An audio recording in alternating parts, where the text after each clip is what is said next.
আজিৰ যাত্ৰা উমানন্দ মন্দিৰলৈ। উমানন্দ কেৱল যে মন্দিৰ হিচাপে বিখ্যাত এনে নহয়, পৃথিৱীৰ ভিতৰত আটাইতকৈ ক্ষুদ্ৰতম নদীদ্বীপ হিচাপেও আকৰ্ষণৰ কেন্দ্ৰবিন্দু এই উমানন্দ মন্দিৰ। বুঢ়ালৈতৰ বুকু ফালি উমানন্দ মন্দিৰৰ দিশে আগুৱাই গ'লো আভ্যন্তৰীণ জল পৰিবহণ বিভাগৰ এখন ভটভটিৰে।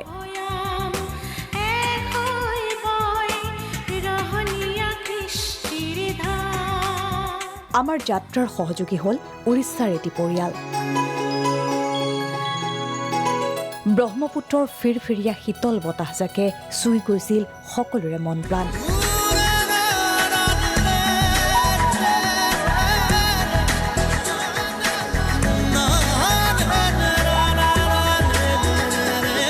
উমানন্দ দৰ্শনৰ বাবে উৎকণ্ঠিত উৰিষ্যাৰ পৰিয়ালটো। यात्रा अभी तो बहुत बढ़िया लग रहा है और ब्रह्मपुत्र रिवर के ऊपर हम लोग पहली बार बैठे हुए हैं, तो अच्छा लग रहा है सब फैमिली के साथ। बस उमानंदा टेम्पल के लिए लास्ट आखिरी सफर है आसाम का। तो बहुत अच्छा लगता है।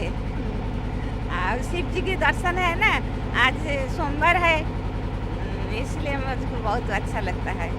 অসম পৰ্যটন বিভাগৰ নামফলকত উমানন্দ প্ৰতিষ্ঠাৰ ঐতিহ্য এনেদৰে উল্লেখ আছে যদিও মন্দিৰৰ পুৰোহিতে উমানন্দ প্ৰতিষ্ঠাৰ ঐতিহ্য বৰ্ণনা কৰিলে এনেদৰে।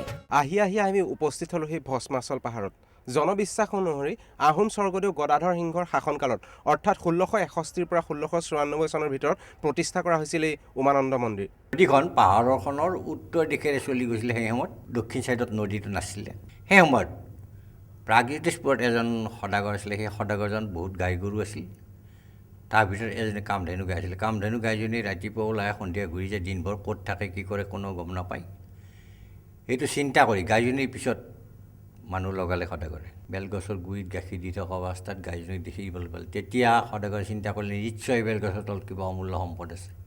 এইটো চিন্তা কৰি খান্দি পেলালে। খান্দোতে সেই বেলগছটো পৰি গ'ল আৰু তলৰ পৰা শিৱলিংগটো ওলাই পৰিল। যেতিয়া আহিব পাৰে তেওঁৰ সুবিধামতে আহি পূজা কৰি থৈ গৈছে। এনেকৈ বহুত বছৰ থকাৰ পিছত কামৰূপৰ ৰজা নৰকাসুৰ তেওঁৰ দৃষ্টিত পৰিলে এই পুৰী মন্দিৰটো। মন্দিৰত প্ৰৱেশ কৰাৰ মাত্ৰকে আমাক স্বাগতম জনালে এটি সোণালী বান্দৰে। দৰ্শনাৰ্থী সকলৰো আকৰ্ষণৰ কেন্দ্ৰবিন্দু আছিল এই সোণালী বান্দৰকেইটা। উমানন্দ মন্দিৰৰ কেতবোৰ বিপদজনক স্থানত চকু পৰিছিল অসম চৰকাৰৰ দুৰ্যোগ প্ৰশমন বিভাগৰ এনেধৰণৰ জাননীসমূহ।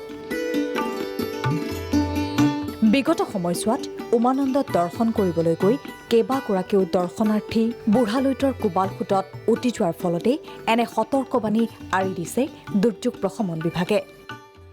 আপোনাক লৈ যাম উমানন্দ মন্দিৰৰ মূল ভিতৰ ভাগলৈ, য'ত শিৱ পাৰ্বতীক আৰাধনা কৰিবৰ বাবে দৈনিক আগমন ঘটে শ শ দৰ্শনাৰ্থী। শিৱ পাৰ্বতীক পূজা কৰা হয় আমাৰ স্বয়ম্ভুলিংগ মন্দিৰ, যিটো আমাৰ যাত্ৰীৰ আকৰ্ষণস্থলী শিৱৰ স্বয়ম্ভুলিংগ। মন্দিৰত আৰাধনা কৰিবৰ বাবে প্ৰয়োজন হোৱা পুষ্প, ধূপ, চাকিক কেন্দ্ৰ কৰিও গঢ়ি উঠিছে এনেসমূহ বিপণী। আপোনাৰ 100 টকাৰ আছে, 40 টকাৰ আছে। নাৰিকলে দিয়ে আৰু ধৰি লওক যাক যিটো লাগে সেনেকুৱা চিষ্টেমত ল'ব পাৰে। গৰমত দেহ মন জোৰ পেলাবলৈ উমানন্দ মন্দিৰৰ প্ৰাংগণত উপলব্ধ হয় ডাবৰ বিপণীও। এতিয়া 40 টকা 30 টকা। অৱশ্যে উপযুক্ত চোৱা চিতাৰ অভাৱত উমানন্দ মন্দিৰে পৰ্যটকক আকৰ্ষণ কৰাত ব্যৰ্থ হৈছে বুলি মন্তব্য কৰিলে এইগৰাকী পৰ্যটকে। मेंटेन करना चाहिए, इंडिया का जो कल्चर है, हेरिटेज है, वो काफ़ी मेंटेन करना चाहिए और गवर्नमेंट को इसके बारे में थोड़ा सा रखना चाहिए ध्यान, क्योंकि अगर ये ऐसा अभी चलता रहा तो भी इससे भी खराब हो सकता है और फिर कुछ भी मेंटेन नहीं होगा। আনহাতে নতুন মুদ্ৰানীতিৰ ফলত দৰ্শনাৰ্থীৰ সংখ্যা যথেষ্ট হ্ৰাস পাইছে বুলি মন্তব্য কৰিলে জল পৰিবহণ বিভাগৰ এইগৰাকী কৰ্মচাৰীয়ে। আপোনাৰ এই পইচাৰ যিটো মানে ডি মুদ্ৰা ওলাল, সেইটো কাৰণে মানে এতিয়া যথেষ্ট বাহিৰৰ যাত্ৰীবিলাক মানে আহাৰ কমি গৈছে। তাৰপিছত ব্যৱসায় বহুত লষ্ট হৈছে আৰু এতিয়া। এনেদৰে অন্ত পৰিল উমানন্দৰ পৰিক্ৰমা। উভতি আহিলোঁ আমিও। ভিডিঅ' জাৰ্নেলিষ্ট প্ৰভাত মাহাতৰ সহযোগত দিব্যজ্যোতি গগৈ ৰিপৰ্ট, প্ৰাগ নিউজ, গুৱাহাটী।